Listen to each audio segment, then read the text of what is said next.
with the bringing of wealth, fertility, happiness, healing, power, and protection from bad spirits or bad luck.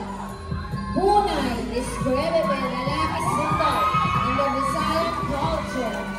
This costume is made up of 10 kilo long blackbird, almost 3,000 blue and pink colored feathers to copy the real image of the bird, embedded with silver linings and shimmers to emphasize the symbol of luck, cancel beads.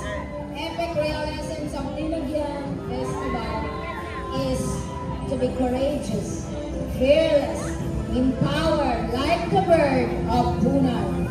Spread your wings high and top of the mountain, Philippines.